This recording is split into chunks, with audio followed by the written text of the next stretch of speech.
not me, but you are as qualified to start. I mean, I went to college. I didn't play football in college, right? So you are as qualified as to play quarterback for the Cleveland Browns as Josh Rosen is, but they signed.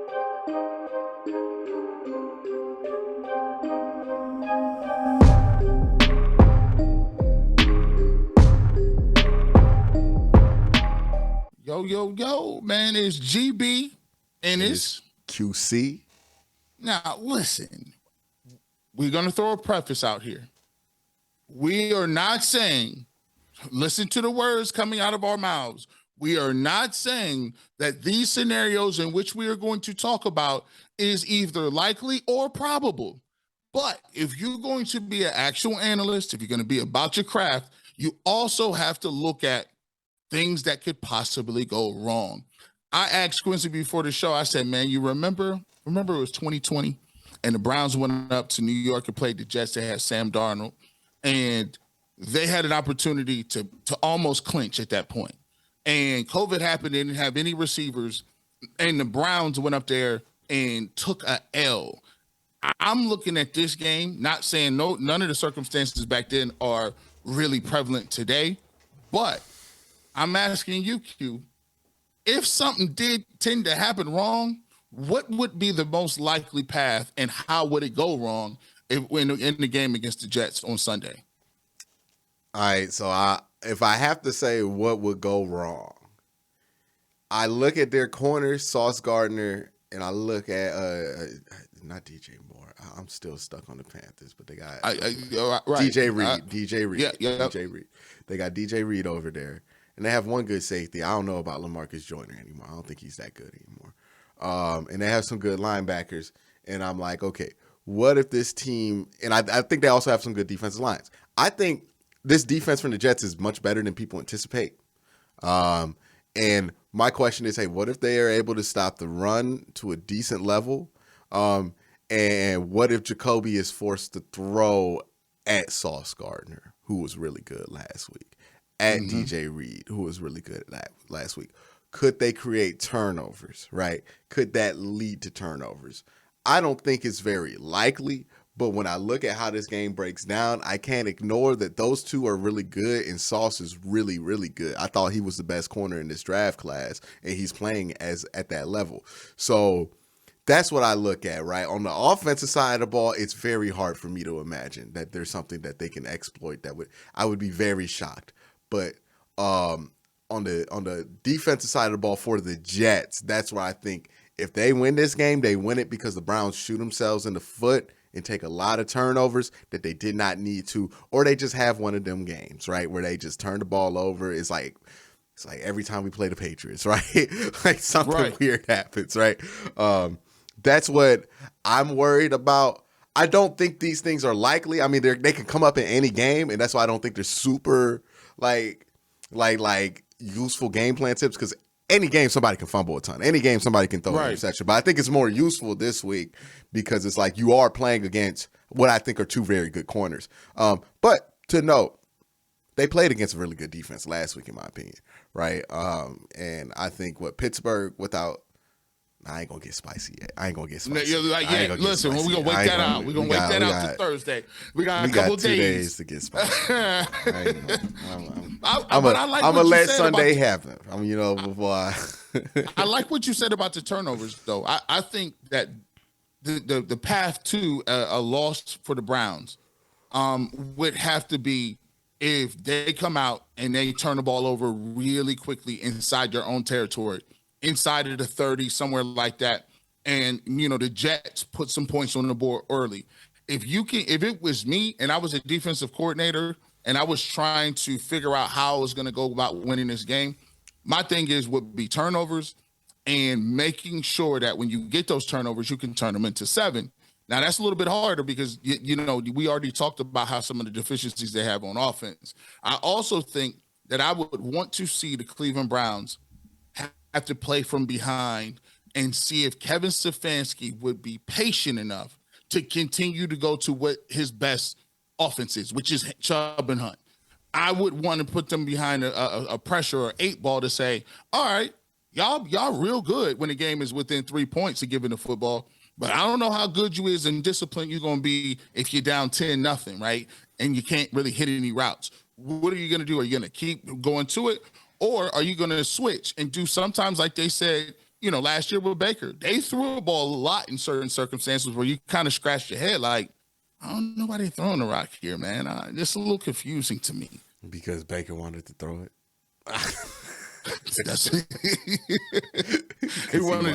He wanted the statistics so he can get a better contract. See, they're going to say, oh, he's obsessed. I answer the question. With what I know. You know what I mean? And this is kind of off the beaten path, but when you talk about Jacoby Brissett, right? Uh-huh. Do you find it like kind of alarming? Like, we all know he's not like a starter. But are you alarmed at how some people think he's just vomit? Like, he's just not at all. Like, I said this. You know what the word is? You know what the word is? People act like he's unqualified. That's the word, right? Yes. People act like he's unqualified. He is clearly qualified for this position. They did the same thing with Geno Smith, right? Where he's not you need to bring in Baker Mayfield. You need to bring in Jimmy Garoppolo. You need to bring in, you know what I mean? Like the reaction to Jacoby Brissett is as if the Browns are starting somebody who is unqualified for the role. And that's what I find to be problematic about some of the discourse about Jacoby Brissett. And I think people hear me defend him and go, oh, you think Jacoby, he's no Aaron Rodgers? No shit. He's not Aaron Rodgers. Like, nobody is making that argument. Why are you even bringing up Aaron Rodgers? But you know what he is in the class of? Jimmy Garoppolo. You know who he's in the class of? Baker Mayfield. These dudes aren't that much above him, right? They're all qualified to start NFL games. That's what this tier of quarterback is. You are qualified to start games. Whether you will be good or not, I have no clue. But you are qualified to start these games. And when you hear people react to Jacoby Brissett, like the concept of the Browns starting Jacoby Brissett, it is telling that when they signed Josh Rosen, people acted like he was more qualified to take the job than Jacoby Brissett. Josh Rosen has no qualifications in the NFL.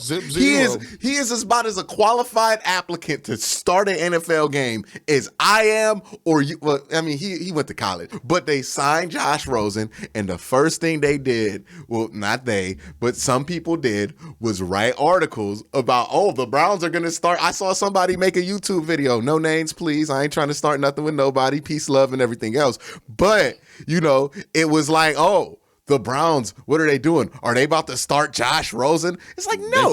Why would they start Josh Rosen? Why would they do that? He's clearly not qualified. He's had opportunity after opportunity. You can say, he's been replaced. Dog, here's the thing also. When we talk about players and personnel, and I understand there is a need to let guys grow, and yes, there is that.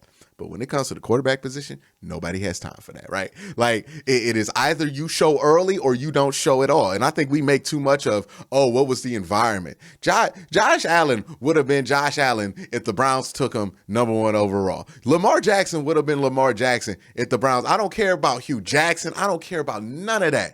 These are guys who are so special that they were going to make it, right? Josh Allen was going to make it. And Josh Allen didn't make it because he was in Buffalo. He made it because he decided to focus in on his work and change his footwork and dramatically overhaul everything that he needed to do. And he did it. And then he got Stephon Diggs. You telling me Josh Allen wouldn't have been good with Odell Beckham? Stop it. Like, I hear all these arguments about quarterbacks, and it drives me crazy because, there's that one element of it that Cleveland Browns believe that no quarterback could ever be good for Cleveland Browns because we're the Browns. But that's stupid. If you would have drafted Josh Allen in 2018, and look, I wasn't sitting here trying to do it. I thought Josh Allen was trash, right? I was wrong, but don't tell me that Josh Allen wouldn't have been good with the Cleveland Browns when he had Jarvis Landry year 1 and then would have had Odell Beckham in year 2. He probably would have been Josh Allen much earlier than he became Josh Allen, right? And people who try to convince themselves that Lamar Jackson would not be good anywhere outside of Baltimore, they're fools, right? Lamar Jackson he's got the most universal skill of any football player in the National Football League, which is, you can't tackle him. right? No. Josh Allen and Lamar Jackson have that in common in different ways. They're hard to tackle. That's the most translatable, transferable skill in football, right? It's The basics of it. It's the basics of it. When we drill down on what you're saying right there, the sentiment that I see a lot of is people take things and say, if only in Cleveland, right? There are so many insecure people that would almost rather stay with mediocre people rather than changing and going for it. And they will do mental gymnastics in order to say, like, I don't get it. Like, I don't understand at this point why people are already saying, as we're in the second game of the season, oh, Kareem Hunt's not going to be here next year. I'm like, what are you doing? Like, he's a focal part of what we're trying to do offensively, and automatically you saying he's not worth it. I'm like, when did everybody become a capologist? When did everybody, like, these dudes got Ivy League degrees. D. Podesta was the father of Moneyball, so to speak, finding gems and managing payroll. Now you telling me that you, guy over here, now understand salary cap ramifications to a T. Crazy. I don't get it. I will say this. Hold on, let me get something. Is my Jerome Ford cape.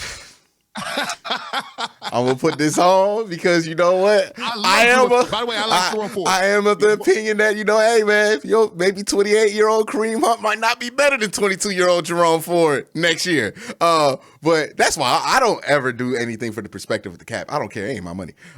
They spend it how they want. But I am gonna put that cape on. I'm not gonna lie. I have said what you have criticized, which is Kareem Hunt might not be here next year, but that's okay because we gonna keep rolling. First of all, I love Jerome Ford. Love him to death. I thought as soon as they got him, I just said, man, this dude. I watched a lot of his games. Right.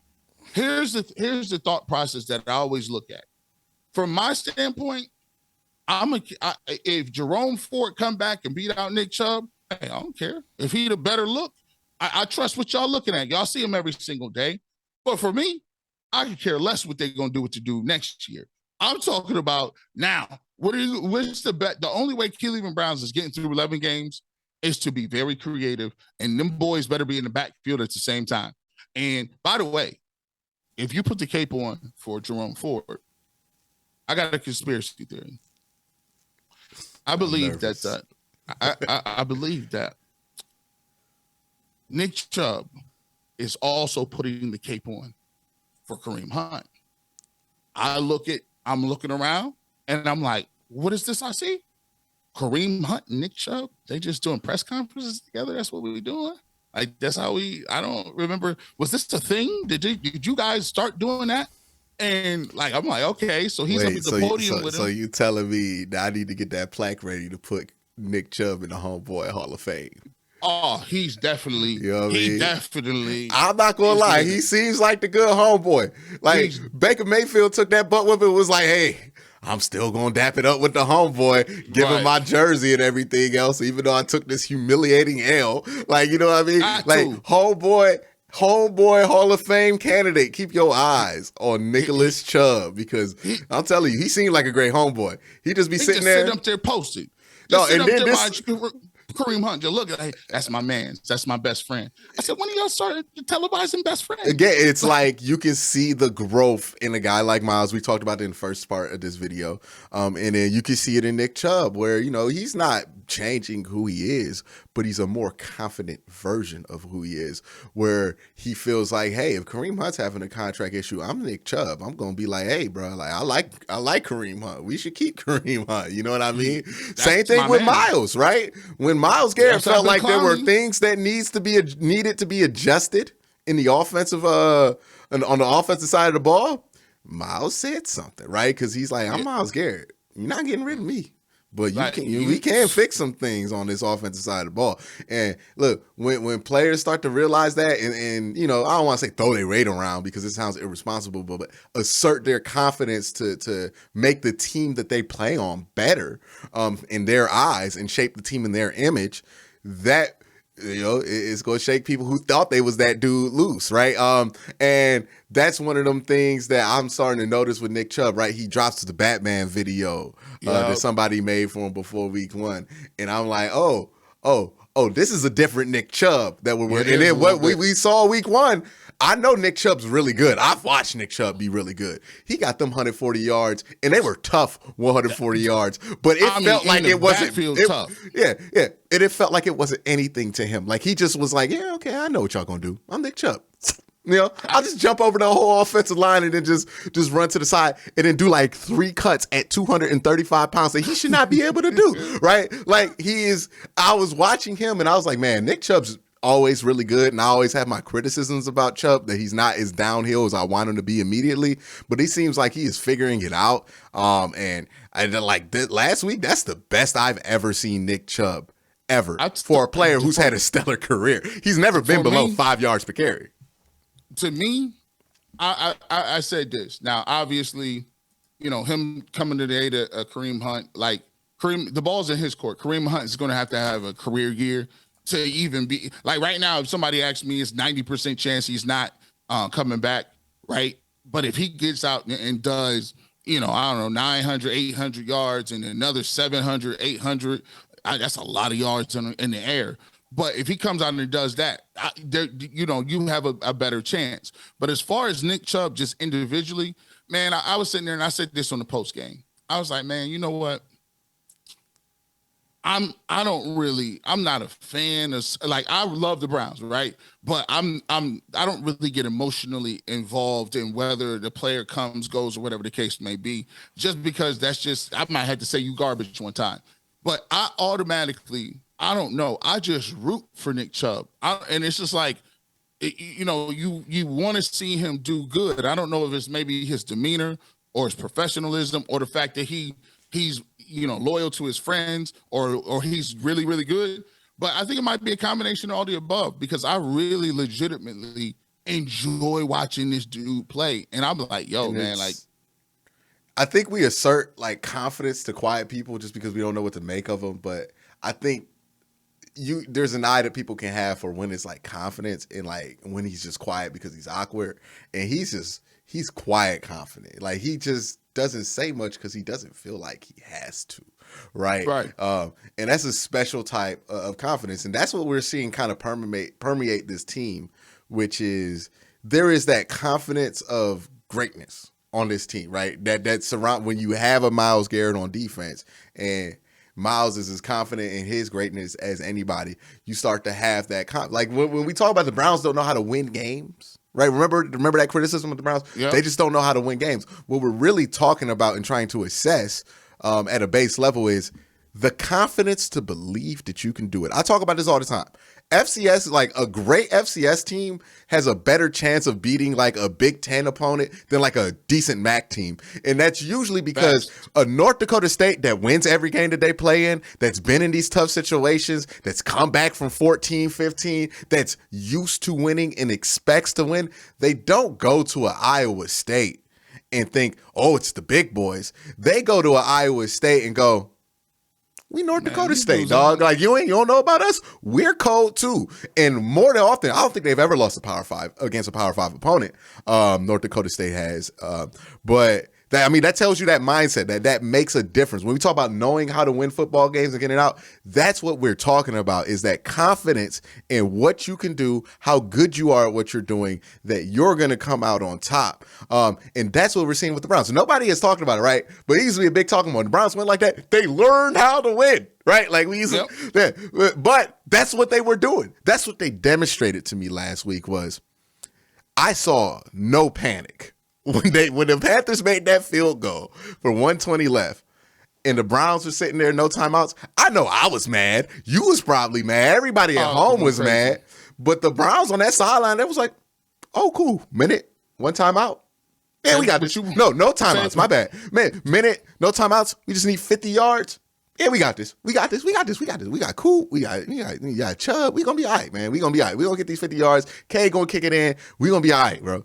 And that's what the Browns have lacked that they're getting. And we're seeing that because not just Myles Garrett is making a shift from, oh man, look what I can do. I'm learning his power suit. Now he is fully matured as a player. He has manifested his powers, and now he is mastering those powers. Nick Chubb, he has learned, okay, this is what I can do. When I watched Jerome Ford, right, he had that one fumble in the preseason game.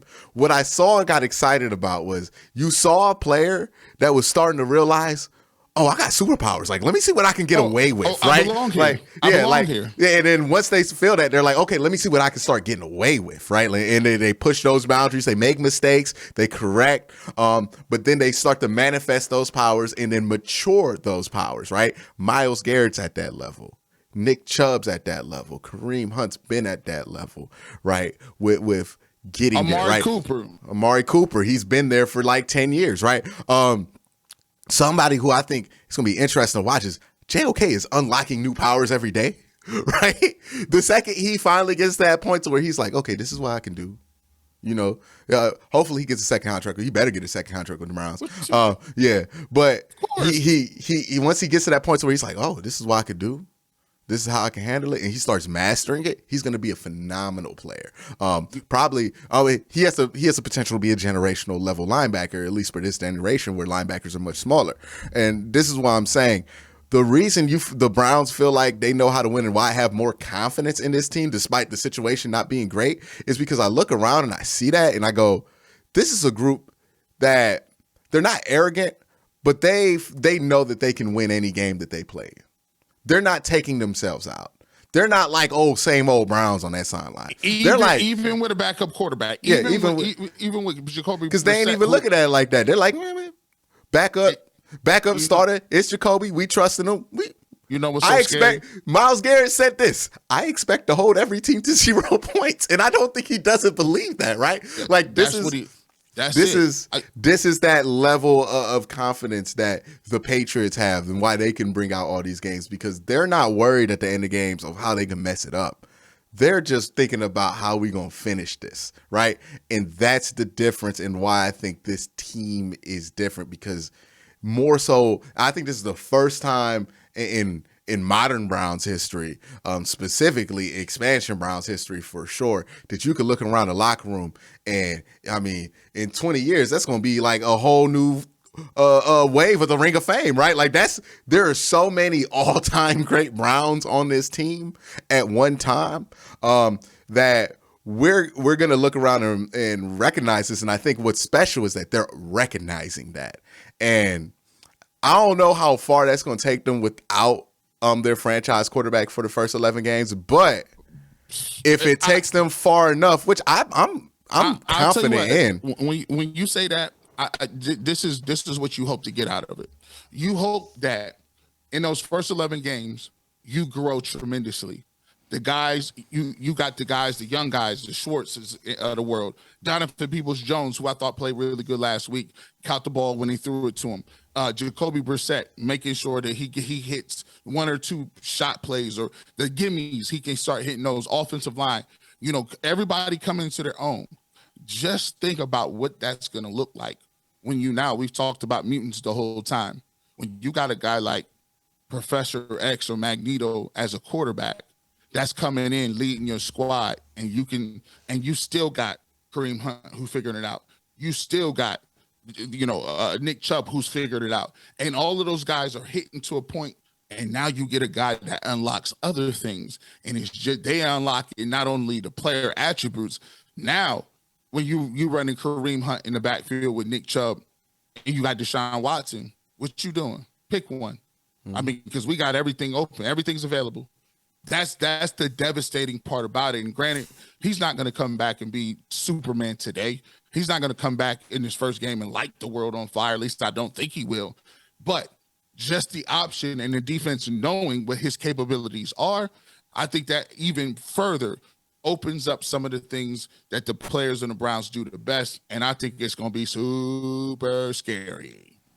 It's going to be interesting, right? If this defense plays at this level, there's going to be a point to where people start to realize, like, oh, like, you know, like what could happen? Because I think right now, nationally at least, people are writing off the Browns because Jacoby Brissett and all this stuff that they don't believe in. And they're like, okay, well, we're not going to have to worry about them this year. That's really a next year kind of worry. Right. And this is a team that's good enough to force the issue. We'll see how they play up until that point.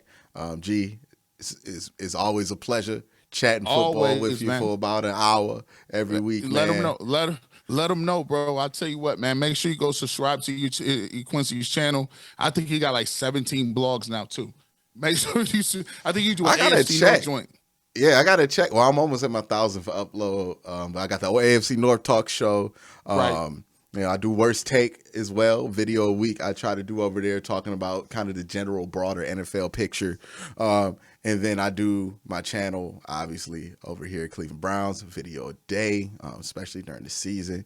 I think I just uploaded a Q&A while recording this video. So, you know, we're doing big things. We're working hard. We're making sure you have content. And what a time to be a man. I remember when I was a young Browns fan, I had to listen to 850 and make sure I hit the, I was at like, what, when did 3 Deep come on with Gerard Cherry? Evan Golden. Yeah, I had to wait till like what was that, like 6? You know what I mean? To get that money off. Now you got people producing content on YouTube every single day. You can go catch it out.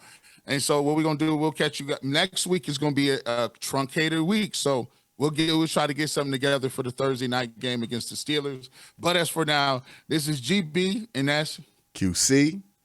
Go Browns.